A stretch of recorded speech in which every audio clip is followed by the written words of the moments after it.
Shalom, call Allah Yahweh by Hashem Yahushai. Double honors to the apostles of GMS who taught us the truth. And salutations to the brothers that's doing this work with true sincerity. Alright, this is Samak coming with it in transit. On my way out to work. And I wanted to share a few words, share a few scriptures, talking about the straight gate and the narrow path. Alright. So that straight gate and the narrow path that we on, you know, it's the way of our salvation ultimately, you know, and the only way that we're going to be able to receive our inheritance is if we go through that endurance, okay? And if we can't make it through the endurance process or the endurance phase, you know, how can you expect to handle the blessings and inheritance? Because it's a great responsibility, if you will, that comes with the inheritance. And everything that we're going through now is basically shaping us for that inheritance. All right, it's shaping us for the kingship. It's shaping us for rulership, for leadership. Right? We have to know good and evil, and we have to know the strength and the integrity, right, and the character to be able to decipher and decide between the two. In this world, in this life that we live, is full of temptation. It's full of wickedness. All right. It's full of evil at every corner and every turn, man. You have these wicked holidays every month, damn near.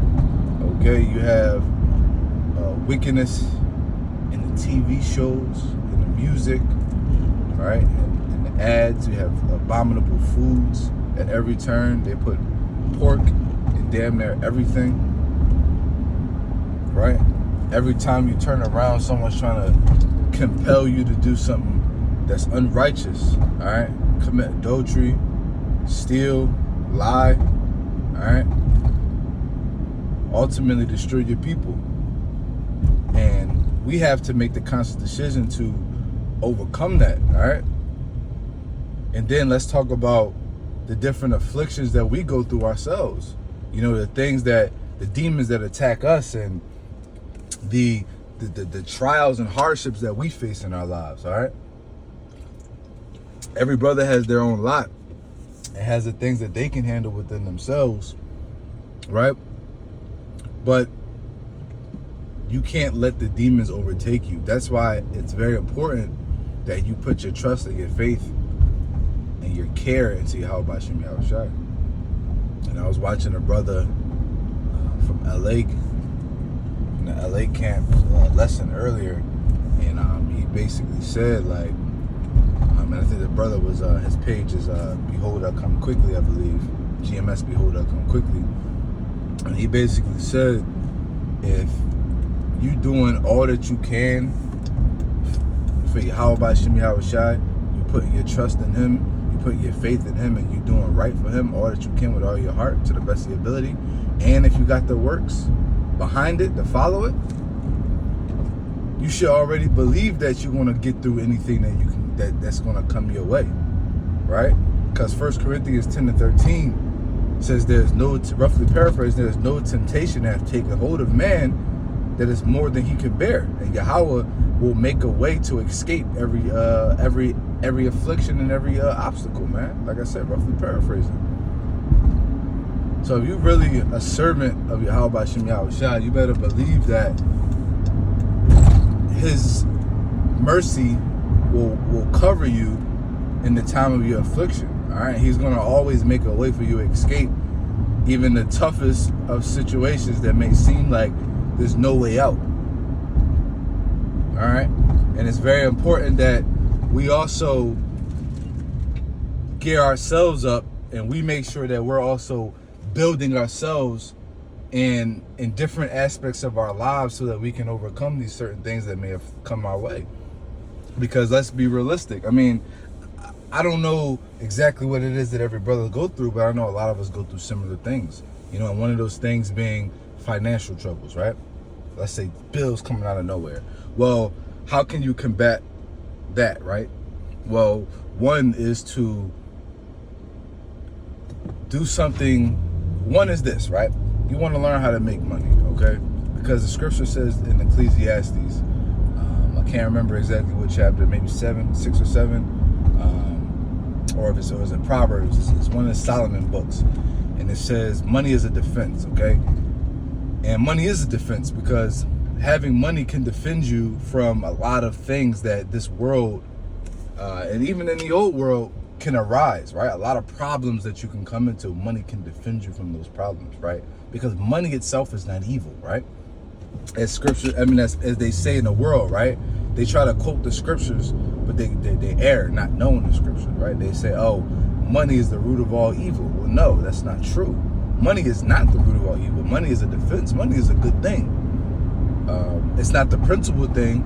We know that the principal thing ultimately is wisdom, and typically with having wisdom, money is a side effect of having wisdom. Okay, now that's something that should be noted, right? Money is a side effect. All right, it's a side effect of having wisdom. When you seek wisdom and you get wisdom and understanding, it's only natural that you will get money as well, because you can have information, you can have knowledge, and you can have wisdom, but if you're not applying it, then it's vain. It's for nothing, right? It's useless. So knowledge without application is useless. Okay, it's not wisdom. Wisdom is actually knowing knowledge, is being knowledgeable and intellectual, right, or intelligent, but also not just in your thoughts, but also in your actions, okay, and in your words. So having money will defend you against things, man. Like I said, it's not the principal thing, but it's a defense in this life and in all lives, man.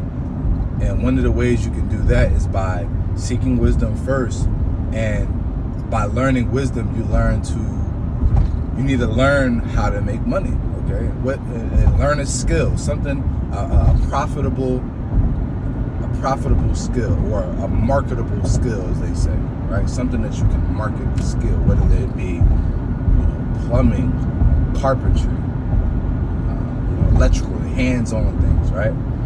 Or let's say a skill could be communications and sales, that, or leadership or management.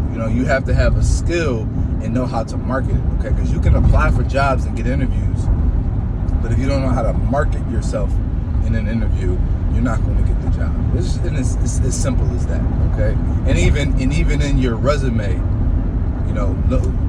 listen, if you have to pay somebody to help professionally build your resume, because when you have a professionally built resume that's worded a certain way, that highlights your skills, and not just, I was a sales rep at AT&T, and I sold phones and cases. Like, you can manipulate, I'm not going to say manipulate, but you can change your wordplay to make it more marketable. So when people see your resume, it entices them to give you a call and call you in for an interview. And then that's when you seal the deal, okay? All right. But not to get stuck on that topic, but hey, the straight gate that we ought to go through, right?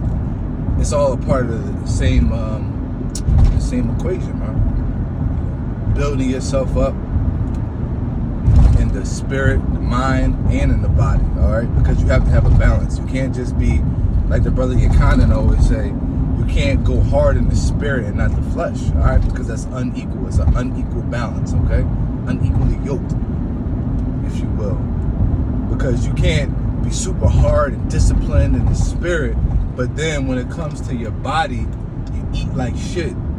You don't exercise, okay? You don't groom yourself, all right? You don't take care of your appearance, because your appearance, I am a firm believer that your appearance is a direct reflection of your spirit.